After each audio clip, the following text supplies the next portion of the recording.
নমস্কার সবাই, কেমন আছেন? আমার নতুন একটা ভিডিওতে আপনাদের স্বাগত। চলুন আপনাদের সাথে আজকে শেয়ার করব আমার ঐতিহ্যবাহী শহর চুঁচুড়ার মহিষমর্দিনী পুজো 2024। এই পুজো প্রায় 300 থেকে 350 বছর পুরনো পুজো।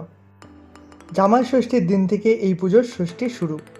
ষষ্ঠী থেকে থাকে দশমী অবধি, তারপর মা চলে যান, অর্থাৎ ষষ্ঠী, সপ্তমী, অষ্টমী, নবমী কাটিয়ে দশমীর দিন মা বিদায় নেন। এক প্রকার দুর্গা মাতারই পুজো।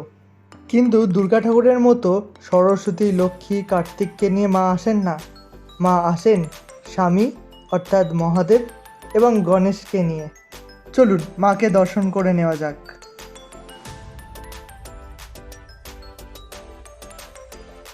আজকে প্রায় অনেকক্ষণই এখানে ছিলাম। শেষে মায়ের আরতিও দেখতে পেয়েছি, যা ভিডিওর শেষে আপনাদের সাথে শেয়ার করেছি। চলুন মাকে দেখার পর এবার একটু মেলাটা ঘুরে দেখা যাক, কারণ এখানে মেলা বসে অনেক বড় এবং অনেক সুন্দর। পুরো রাস্তা জুড়ে মেলা। 4 দিন ধরে ধুমধাম পুজো চলে এবং এখানে মানুষ আনন্দ করে। আপনিও চলে আসুন। কি করে আসবেন? চুঁচুড়া মহিষমর্দিনী তলা, ধরমপুর।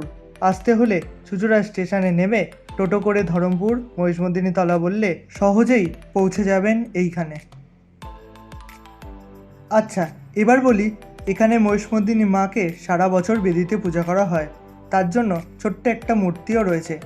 আর এখানে দুর্গাপুজোর সময় হয় দুর্গা মাতার পুজো। আর মন্দিরের চারপাশে কিছু ছোট মন্দিরও রয়েছে, যেই মন্দিরে পূজা হয় রাধাকৃষ্ণ, মঙ্গলেশ্বর শিব, গণেশ, কল্যাণেশ্বরী মা কালী। চলুন সেই দেবদেবীদেরও দেখে নেওয়া যাক।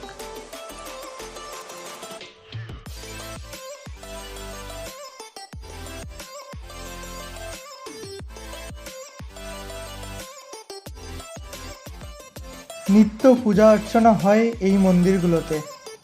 আর শুধু মহিষমর্দিনী তলায় পূজা হয় ধুমধাম করে এই সময়। মায়ের কাছে আগে বলি প্রথাও ছিল, যা আস্তে আস্তে এখানে বন্ধ হয়ে যায়। ষষ্ঠী, সপ্তমী, অষ্টমী, নবমীর দিনের মধ্যে অষ্টমীর দিন হয় প্রধান পুজো। আমি এখানে গেছিলাম সপ্তমীর দিন, তাই ভিড়টা একটু কম। তবে অষ্টমীর দিনকে হয় প্রচুর ভিড়, অনেক মানুষের সমাগম। এখানে অনেকে পূজার মধ্যে মানদে ধুনাও পোড়ায়। বছরের মাঝে মাকে পাওয়া সবার আনন্দ। চলুন এবার একটু মেলাটা ঘুরে দেখা যাক। মেলাটা মূলত হয় মন্দিরের একদম সামনে ছোট্ট একটা মাঠে আর রাস্তা জুড়ে। 3 ধারে 3 দিকে রাস্তা।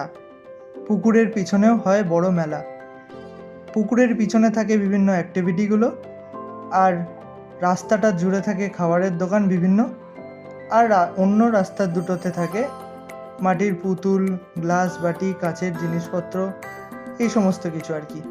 চলুন মেলাটা অল্প বিস্তর দেখিয়ে মায়ের এবার আরতি শুরু হবে, আপনাদের সঙ্গে সেই আরতিটাও শেয়ার করি। তার আগে দেখাবো মায়ের মন্দিরে ভোগের জন্য মালপোয়া তৈরি হচ্ছিল। এই মালপোয়া খেতে আমার দারুণ লাগে। কার কার লাগে কমেন্টে জানাবেন। আর এখানে কে কে এসেছেন সেটাও কমেন্টে জানাবেন। আর যারা এখনও আসেননি চলে আসুন, আর একটা দিন মাত্র রয়েছে, আর নয়তো আবার পরের বছর। দেখছেন কত ভিড়? দূর দূরান্ত থেকে মানুষজন এসেছে মায়ের দর্শন করতে। আপনারাও চলে আসুন।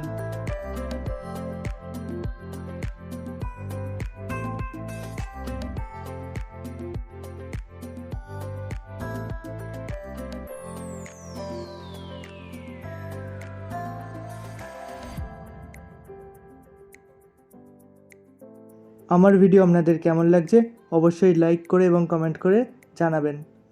আর ভালো লাগলে একটা সাবস্ক্রাইব করে পাশে থাকবেন। ধন্যবাদ।